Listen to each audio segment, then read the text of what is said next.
अगर आप खुली आंखों से छींकते हैं तो आपकी आंखें बाहर गिर सकती हैं। कुछ कमाल का जानकारी जो आपका जीवन में जानना जरूरी। तो अभी इस वीडियो को लाइक और चैनल को सब्सक्राइब कर दो, वरना इस मकड़ी आपको रात पे काट ले। लेकिन यह सच नहीं है।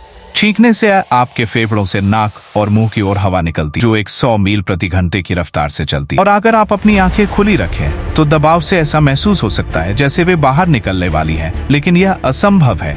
ऐसा इसलिए है क्योंकि आपकी आंखें मांसपेशियों और लिगामेंट्स द्वारा आपकी आंखों के सॉकेट में मजबूती से पकड़ी जाती है, जिससे वे बाहर नहीं गिर सकती।